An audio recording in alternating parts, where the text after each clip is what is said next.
सीखने की प्रक्रिया की शुरुआत करते हैं। आज के सेशन से कल के सेशन को हमको एक प्रिडिक्टेबिलिटी तक लेकर जाना है, जहां पर हम एक ये अनुमान लगा सकें कि कल के कौन कौन से प्राइस एक्शन के लेवल्स हमारे लिए महत्वपूर्ण होंगे, और हम तुलनात्मक रूप से ये समझ पाएंगे कि किस स्तर पर हमारे ट्रेड एग्जीक्यूशन होने चाहिए। देखिए, जब भी प्राइस में वॉलेटिलिटी हाई होती है तो आप ट्रेंड के फेवर में कितना ही मर्जी एग्जीक्यूशन की कोशिश कर लीजिए, अगर आपका एंट्री प्राइस सही नहीं है, जब तक आपका एग्जीक्यूशन राइट एग्जीक्यूशन नहीं है, तब तक आपकी एग्जिट कभी ठीक नहीं हो सकते। चाहे वो एसएल साइड हो, चाहे आपके टारगेट के लिए हो, कितना भी ट्रेंड के फेवर में ट्रेड कीजिए, एंट्री सबसे फर्स्ट आता है। ठीक है, तो अभी के रिसेंट प्राइस के डायरेक्शन मोमेंटम को अगर हम लोग गौर करें तो बैंक निफ्टी में आज हम लोगों ने एक बड़ा गैप अप देखा, और गैप अप के बाद के प्राइसिंग को अगर गौर किया जाए तो गैप अप के बाद सबसे पहले हम लोगों ने रिट्रेसमेंट किया, जो कि 50,000 के आसपास था। अच्छा, ये 50,000 का लेवल अगर आप लोगों को ध्यान हो तो पिछली बार के हाई हम लोगों के 50,000 के थे। ये जो इससे पहले हम लोगों ने गिरावट देखी, डाउनफॉल ये जो देखा है, इसके पहले के जो हाई लगे हुए हैं आवली टाइम फ्रेम पर जाकर आप चेक करेंगे। एक एक पॉइंट को बहुत ध्यान से सुनिएगा, लगभग आपकी चीज़ें सभी क्लियर हो जाएंगी। ठीक है, कल के सेशन को किस तरीके से हमको प्लान करना है निफ्टी और बैंक निफ्टी दोनों इंडिसेस के लिए। अगर देखिए, ये इवेंट बेस्ड बाजार है, आपकी एंट्री सही नहीं है वॉलेटाइल मार्केट में तो समझ लीजिए कुछ भी सही नहीं है। बार बार दोहरा रहा हूँ, तो एंट्री लेवल्स हमारे लिए बहुत ज़रूरी होने वाले हैं। समझिए, ये जो हाई था प्रीवियस, जहाँ से हम लोगों ने ये गिरावट की और गिरावट कर हम लोग 47,000 तक गिर कर आए थे, इसी 50,000 का ये रेजिस्टेंस एरिया था। ठीक है, आज प्राइस ने जब 51,000 के आसपास की ओपनिंग की है, उसके बाद प्राइस में जब डाउनफॉल आया तो यही 50,000 के आसपास से हम खरीदारी करके दोबारा से डे हाई के ऊपर की क्लोजिंग करने की कोशिश की। अच्छा, एक बात तो आप सभी लोगों को क्लियर होगी कि क्लोजिंग हमको ये बताती है कि अगले दिन की शुरुआत कैसे होगी। ठीक है, आज की क्लोजिंग हमको क्या इंडिकेट कर रही है? आज जब बाजार बंद हुआ तो बाजार की क्लोजिंग कैसी है? चढ़कर बंद हुई। अगर यही क्लोजिंग गिर कर बंद होता बाजार तो नेगेटिव स्ट्रक्चर कहलाता। प्राइस की ओपनिंग पॉजिटिव हुई, क्यों? प्रीवियस सेशन में जब बाजार बंद हुआ था तो फ्राइडे को तो चढ़कर बंद हुआ था। ये हम लोगों ने जब संडे और सैटरडे के सेशन में मंडे के लिए प्राइस को प्लान कर रहे थे तो ये तो हम लोगों ने पहले डिस्कस कर लिया था कि प्राइस की ओपनिंग पॉजिटिव होगी। कारण क्या है? प्राइस की एंड पॉजिटिव था। आज प्राइस का जो एंड हुआ है, क्लोज हुआ है, वो क्या है? पॉजिटिव है। तो कल की शुरुआत कैसी होगी? पॉजिटिव होगी। मतलब दोबारा से आपको एक गैप अप देखने को मिल सकता है या खुलने के बाद प्राइस सेल कर जाए। ठीक है, ओपनिंग पॉजिटिव होगी। ओपनिंग पॉजिटिव होने के बाद प्राइस के स्ट्रक्चर में क्या क्या संभावना है, ये समझने की बात है। देखिए, भाव खुल तो स्ट्रॉन्ग सकता है, प्राइस उसके बाद सस्टेन करे स्ट्रॉन्ग, ये मुश्किल होता है। जैसे आज के प्राइस में प्राइस ने गैप अप तो स्ट्रॉन्ग किया, खुल तो बहुत पॉजिटिव नोट पर हम लोग गए, ओपनिंग तो हम लोगों ने बहुत स्ट्रॉन्ग की, लेकिन उस ओपनिंग को सस्टेन कराना हमारे बस की बात नहीं थी। क्योंकि जब भी आप अगर 100 रुपये के भाव को खरीद कर बैठेंगे और 100 रुपये के भाव पर अगर मैं और हमारे जैसे 10 ट्रेडर और खरीदने को तैयार बैठे हैं और अगले दिन आप उनको बोलेंगे कि सर 120 का भाव है मॉर्निंग को खुलते ही और आप खरीद लीजिए, तो कोई खरीदने को तैयार नहीं होगा, क्योंकि भाव बहुत महंगा हो गया। अगर यही प्राइस 4 दिन बाद मिलता तो कोई बात नहीं थी। हम लोगों ने क्लोज टू ओपन, बंद होने के बाद खुलने तक 20% की बढ़ोतरी कर दी। ये गलत बात है। गलत बात इस लहजे से नहीं है कि प्राइस चल नहीं सकता है, नहीं, आपको हायर लेवल पर बाइंग करने के लिए, डिमांड क्रिएट करने के लिए बायर्स मौजूद नहीं मिलेंगे। हायर लेवल पर जब भी प्राइस पहुंचता है, चाहे वो ट्रेंड के साथ पहुंचे, चल कर पहुंचे, चाहे गैप अप से, वहां से सप्लाई क्रिएट होती है, ना कि डिमांड क्रिएट होती है। डिमांड हमेशा एक रिट्रेसमेंट के बाद बाइंग अपॉर्चुनिटी डिप पर मिलता है, ना कि चलते हुए प्राइस पर मिलता है। तभी एक अप ट्रेंड में भी जब हम देखते हैं फॉर्मेशन को तो क्या बोलते हैं? Higher highs. हायर हाइज का मतलब है एक हाई लगने के बाद प्राइस में रिट्रेसमेंट, फिर दोबारा एक नया हाई। ये रिट्रेसमेंट क्या है? निचले स्तर पर दोबारा खरीदार ढूंढने के लिए आया है प्राइस।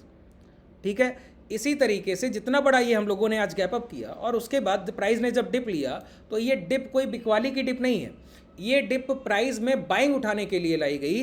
क्योंकि कभी भी कोई रेजिस्टेंस जब ब्रेक होता है, वही अगला सपोर्ट लेवल बनता है। तो जब आज हम लोगों ने गैप अप किया तो गैप अप के बाद सपोर्ट एरिया क्या बनेगा? Previous high. प्रीवियस हाई क्या है सर? आवरली टाइम फ्रेम पर अभी हम लोगों ने मार्किंग किया। देखिए, अब ये लेवल बहुत ज़रूरी है, बहुत ध्यान से एक एक पॉइंट को समझते जाइए। कल के लिए हमारे लिए ये महत्वपूर्ण है कि किस पॉइंट पर एग्जिट एंट्री होनी चाहिए। ठीक है, कोई भी ट्रेड आप एग्जीक्यूट करेंगे, आपकी एंट्री प्लान सबसे ज़्यादा महत्वपूर्ण होगा। ये बात बहुत गौर से समझ लीजिए। ये रिट्रेसमेंट यहाँ पर आज की ओपनिंग के बाद कहाँ से खरीदारी उठाने आया? यही 50,000 जो हम लोगों ने पिछली बार के हाई लगाए थे। एटीएस था ऑल टाइम हाई ये भी, और अभी जहाँ हम लोग ट्रेड कर रहे हैं वो भी आज का न्यू हाई है, ये भी एक एटीएच है, ऑल टाइम हाई है। ठीक है, अब प्राइस में एक चीज़ हम लोग हमेशा और समझते आए हैं, बताइए, रिपीट कीजिए हमारे साथ, बोलिए। Price repeat itself. भाव खुद में दोहराव की प्रवृत्ति रखता है। दोहराव की प्रवृत्ति किस तरीके से? आज जो प्राइस एक्शन है हो सकता है कल इसका दोहराव किया जाए, इससे उलट भी बिल्कुल हो सकता है, लेकिन लगभग लगभग संभावना पाई जाती है कि पिछले 3 दिन का प्राइस एक्शन रिपीट किया जा सकता है। ठीक है, तो पिछले 3 दिन के प्राइस एक्शन को आपको समझ कर बैठना होगा। अब देखिए इसमें रिसेंट प्राइस एक्शन का मोमेंटम, आज का प्राइस एक्शन का मोमेंटम हमारे लिए सबसे महत्वपूर्ण। ठीक है, आज के प्राइस एक्शन के मोमेंटम में हम लोगों ने क्या देखा कि प्राइस ने गैप अप किया और गैप अप के बाद ओपनिंग में रिट्रेसमेंट के बाद प्रीवियस ऑल टाइम हाई के आसपास से हम खरीदारी उठाने आए। मतलब एक सपोर्ट एरिया के पास हमको खरीदारी उठाने आना पड़ा, एक डिमांड क्रिएट करने आना पड़ा। हायर लेवल पर उतने खरीदार नहीं मिल रहे थे। जब प्राइस निचले स्तर से एक खरीदारी उठाकर गया तो डे हाई एक अपने आप में रेजिस्टेंस होता है, तो वहाँ रुककर हम लोगों ने एक इन डेप्थ कंसोलिडेशन किया। ये एक रेजिस्टेंस एरिया का सबसे बेहतरीन बिहेवियर है कि आप किसी रेजिस्टेंस के पास पहुँचे और वहाँ ठहर कर खरीदारी करें उस प्राइस को ब्रीच करने से पहले। ये किसी भी सेलर एरिया को ब्रेक करने का सबसे बेहतरीन तरीका होता है बायर्स के द्वारा, वो आज हम लोगों ने किया। तो नियर बाई रेजिस्टेंस कल आपको कोई कंसोलिडेशन देखने को मिले, मतलब प्राइस में गैप अप हो, गैप अप के बाद रिट्रेसमेंट हो, फिर प्राइस वहाँ पहुँचकर एक रिट्रेसमेंट करने लगे और वो हाई ब्रेक हो जाए, तो ये एक पॉजिटिव स्ट्रक्चर होगा बाइंग के लिए। ये तो तब बात होगी, ये तो हमको जब भी मौका मिलेगा तो सर सेकंड हाफ तक मिल सकता है। 2 हाफ होते हैं, पहला हाफ 9:30 से लेकर 12:30 1 बजे तक मान सकते हैं, सेकंड हाफ 1 बजे के बाद 3:15 तक का 3:22 तक आप मान सकते हैं। ठीक है, तो फर्स्ट हाफ में तो ये संभावना है नहीं कि प्राइस गैप अप करे फिर रिट्रेसमेंट करे और पहले हाफ में ही रिकवर कर जाए, इतना मोमेंटम तो संभव नहीं।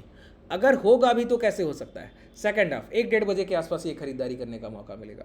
इसके पहले हमारी कौन कौन सी एंट्रीज बनेंगी फर्स्ट हाफ में, वो हमको समझना होगा। देखिए इस प्राइस एक्शन से पहले जो सबसे महत्वपूर्ण प्राइस एक्शन है वो है आज के प्राइस का खरीदारी उठना निचले स्तर पर आकर। मतलब हमने एक सपोर्ट एरिया को ढूंढा और उस आर्टिफिशियल सपोर्ट एरिया के आसपास आकर हमने एक बड़ी डिमांड उठाई और वो डिमांड लगभग हमको दोबारा से 1100 पॉइंट की रैली देखी गई डे लो से। 50,100 के आसपास हम लोग आए और ये हाई हम लोगों ने लगाए 51,100 के आसपास। 1000 पॉइंट के आसपास की रैली है कि नहीं है? इसका मतलब है कि प्राइस में एक सपोर्ट एरिया अगर गैप अप के बाद प्राइस के रिट्रेसमेंट के बाद मॉर्निंग में मिले और वहाँ से लास्ट कैंडल जो भी बना हो स्विंग हाई अगर वो ब्रेक होने लगे तो वो एक अच्छा अपॉर्चुनिटी गेन होगा अगर वहाँ पर एंट्रीज बनती हैं तो। अब हमको ये समझना होगा, आज का गैप अप तो सर बहुत बड़ा था, अगर आप गौर करें तो हम लोगों ने 49,000 के आसपास से 51,000 की ओपनिंग की, 2,000 पॉइंट का गैप अप किया है। इतना बड़ा पॉजिटिव गैप अप बहुत बड़ा गैप अप होता है सर, है ना। कल भी हो सकता है 1,500 2,000 पॉइंट का गैप अप मिल जाए, हो सकता है, संभावना कुछ भी नहीं। देखिए इवेंट बेस्ड मार्केट में आप कुछ भी प्रेडिक्ट नहीं कर सकते कि प्राइस एक्शन कैसा होगा। हमारा मानना बस इतना होता है, प्राइस में हमको ट्रेंड के बिहेव के साथ ट्रेड करना होता है, जिसको बोलते हैं ना ट्रेड विद ट्रेंड। वही बात मैं आपको बोल रहा हूँ कि जैसा प्राइस एक्शन दिखे, आज के प्राइस एक्शन में अगर आप गौर करें यहाँ से यहाँ तक आपको एक सिंगल स्विंग लो ब्रेक होते हुए नहीं दिखेगा, सिंगल स्विंग लो के नीचे की क्लोजिंग नहीं। मतलब ट्रेंड क्या है, पॉजिटिव है। तो इस पॉजिटिव स्ट्रक्चर में सिर्फ खरीदारी की जा सकती है, शॉर्ट करने की कोई संभावना है ही नहीं जब तक कोई स्विंग लो ब्रेक नहीं होता है। अगर यहाँ पर एक बार भी प्राइस ट्रिगर कर दे, मैं आपको बोलता हूँ बहुत दावे के साथ, कल के सेशन में एक बार आज के डे लो ब्रेक करा दीजिएगा। मतलब शॉर्ट के लिए लेवल बता रहा हूँ, आज का डे लो क्या है 50,100। 50,100 मैंने कई बार आपको बताया कि प्राइस में कभी भी कोई भी सपोर्ट एरिया रेजिस्टेंस एरिया आपको किसी 500 के मल्टीपल स्ट्राइक प्राइस के पास मिलता है तो वो सपोर्ट एरिया वही 500 का मल्टीपल स्ट्राइक प्राइस होता है, ना कि वो सर्टन प्राइस। जैसे यहाँ पर हमारा सपोर्ट एरिया 50,100 है, तो 50,100 के पास 500 का गुणनफल स्ट्राइक प्राइस मल्टीपल 500 का मल्टीपल कौन सा है, 50,000 का कॉल और पुट ऑफ स्ट्राइक प्राइस। मतलब पुट सेलर यहाँ पर लॉन्ग की पोजीशन बनाकर बैठे होंगे, पुट राइटर्स बैठे होंगे। अगर कोई प्राइस आकर इन पुट राइटर्स को ब्रीच कर देगा, एक 5 मिनट की कैंडल 50,000 के नीचे क्लोज कर दे, इतना पैनिक क्रिएट होते हुए आप बाजार में देखेंगे ये 2,000 पॉइंट 1,000 पॉइंट जो और रह जाएगा ना आज की और फ्राइडे की ओपनिंग और क्लोजिंग में, ये भी कवर अप कर दिया जाएगा सर, पूरा का पूरा ये गैप फिल होगा। लेकिन जब तक प्राइस 50,100 और 50,000 के लेवल के नीचे की क्लोजिंग नहीं देता है तब तक डाउनफॉल नहीं।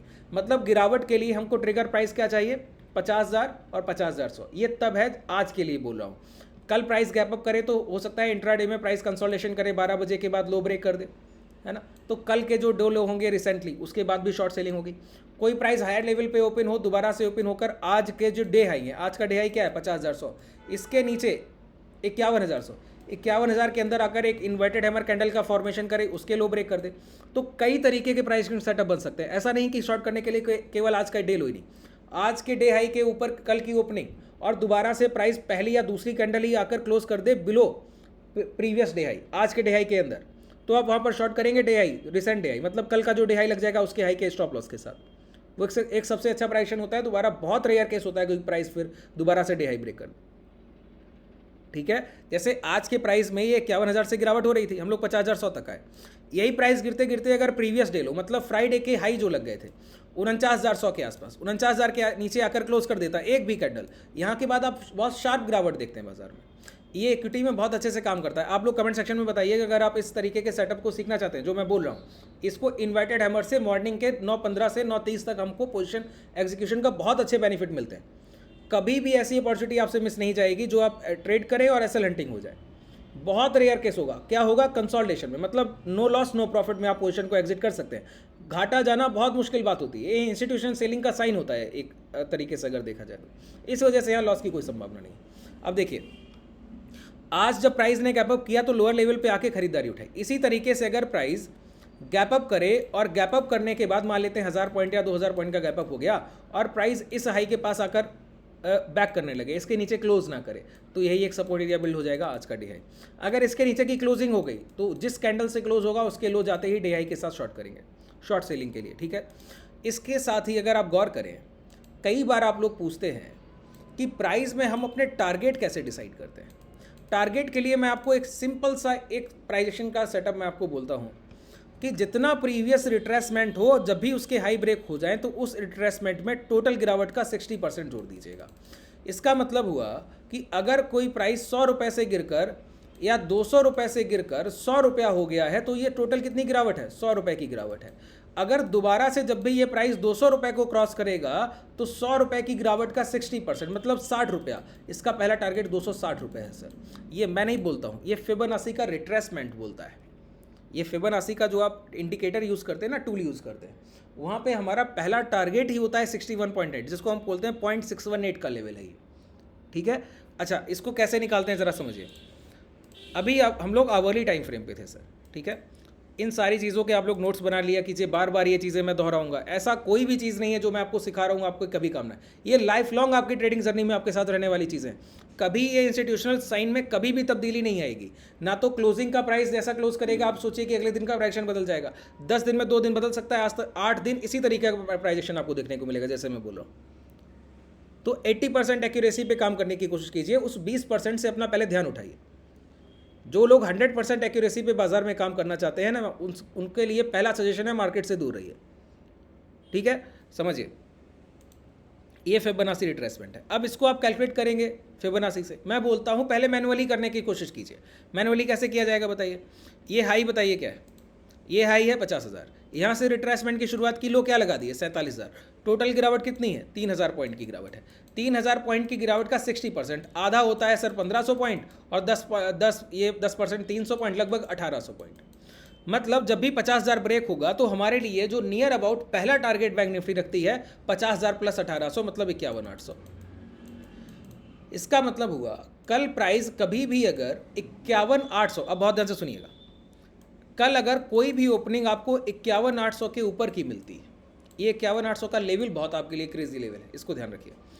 कोई भी ओपनिंग 51,800 के ऊपर मिलती है और प्राइस आकर 51,800 के लेवल को रिस्पेक्ट दे, जैसे 52,200 खुल जाए, 52,100 खुल जाए या 52,500 खुल जाए, और दोबारा से प्राइस गिर कर आए 51,800 को टच करे, और 51,800 को टच करने के बाद अपना लास्ट स्विंग हाई ब्रेक कर दे, वही स्विंग लो का एसएल डालिएगा, पोजीशन में लॉन्ग कर दीजिएगा। वही आपके लिए सबसे बड़ा सपोर्ट एरिया है, ठीक है। प्राइस वहाँ पहुँचा नहीं है, लेकिन 51,800 अपने आप में ये ऑल टाइम हाई पर हम ट्रेड कर रहे हैं। तो जो लेवल अभी तक हमने टच नहीं किया वहाँ पर सेलर है या नहीं है प्रेडिक्ट करना बहुत मुश्किल बात है।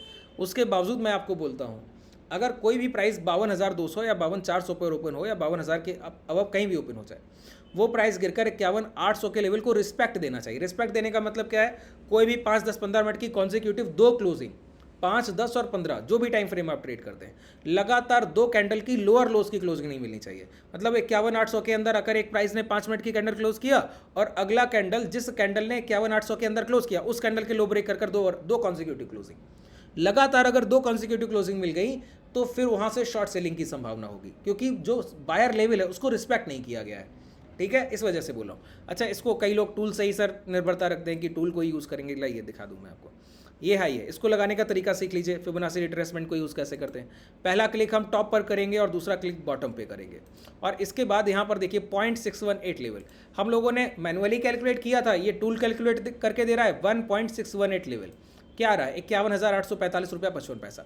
राउंड फिगर लेवल 51,800 मिलेगा आपको रफली, अगर आप निकालना चाहें आसानी से निकाल सकते हैं। बहुत सिंपल तरीका होता है ये अपने टारगेट को डिसाइड करने का। अगर कोई भी इक्विटी का शेयर आपने 200 रुपये पर बाई किया या 300 रुपये पर बाई किया और वो गिर कर 200 300 से 250 आया था, तो 50 रुपये गिर कर आया था। तो जब दोबारा 300 क्रॉस करेगा, आपको नहीं पता होता है ऑल टाइम हाई में क्या अगला हम टारगेट रखें। जैसे जब ये प्राइस, अगर अभी तो आज गैप अप से गैप अप से आपको एक ओपनिंग मिल गया, अगर यही प्राइस चल कर जाता और 50,000 को ब्रेक करता तो आपका पहला टारगेट क्या होता है, 51,800। आज जब यहाँ से गैप डाउन के बाद प्राइस आया, गैप अप के बाद प्राइस आया, डाउनफॉल हुआ और 50,000 के आसपास रिजेक्ट किया, हमारा पहला टारगेट क्या है, 51,800।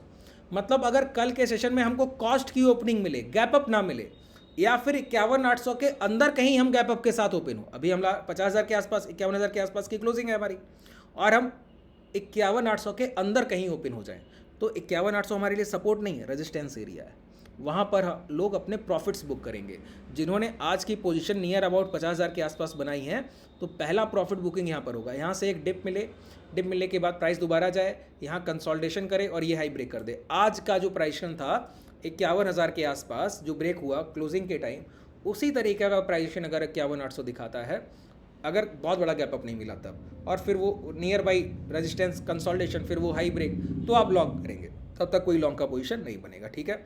शॉर्ट करने के लिए मैंने आपको लेवल बता दीजिए, गैप अप हो, दोबारा से प्राइस आज के डे हाई के अंदर आ जाए, इन्वर्टेड हैमर कैंडल का फॉर्मेशन, उसके लो ब्रेक डे हाई के साथ आप शॉर्ट करेंगे। प्राइस आज के डे लो ब्रेक कर दे, गैप अप ना करे, कॉस्ट की ओपनिंग हो, आज के डे लो ब्रेक कर दे, तो शॉर्ट करेंगे। लॉन्ग करने के लिए प्राइस बहुत बड़ा अगर गैप अप हो जाता है तो 51,800 का लेवल हमारे लिए एज अ सपोर्ट काम करेगा। प्राइस अगर कॉस्ट की ओपनिंग करता है, 51,800 चल कर जाता है, तो हम डायरेक्टली कोई लॉन्ग का पोजीशन नहीं लेंगे।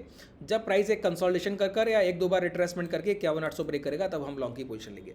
सारे लेवल्स आपके लिए इसी तरीके से ओपन है। हाँ, हमको इतना समय नहीं मिल पाया सर कि हम लोग निफ्टी के भी प्राइस एक्शन को डिस्कस कर पाते, लेकिन अगर आप ओवरलैप स्टॉक्स के प्राइस को देखेंगे, जैसे कि एचडीएफसी बैंक के प्राइस को आप देखिएगा जाकर, ओपन इक्वल टू हाई का कैंडल मिलेगा। पूरे सेशन हम लोगों ने कंसोलिडेशन किया है, कोई भी अप ट्रेंड में नहीं था। आईसीआईसीआई बैंक के प्राइस में इतना दमखम था कि हम प्राइस में थोड़ा सा सस्टेन कर पाए बैंक निफ्टी के साथ, और निफ्टी में भी। निफ्टी अगर चला है तो रिलायंस और आईसीआईसीआई बैंक, उसके साथ एसबीआई एक मेजर था क्योंकि 10% के आसपास हम लोग हाई ट्रेड कर रहे थे, ठीक है। ये कंपोनेंट हैं जो इंडेक्स को चलाने में हेल्प कर रहे हैं। इन्हीं पे ध्यान रखिएगा, यही लेवल्स आपके लिए कल के लिए महत्वपूर्ण होने वाले हैं। कोई भी डाउट रह गया वो पूरे सेशन में मुझे कमेंट सेक्शन में बताइएगा। अगर आप हमसे जुड़ना चाहें तो डिस्क्रिप्शन में आपके पास टेलीग्राम और व्हाट्सएप कम्युनिटी का लिंक है। शुभ रात्रि, धन्यवाद।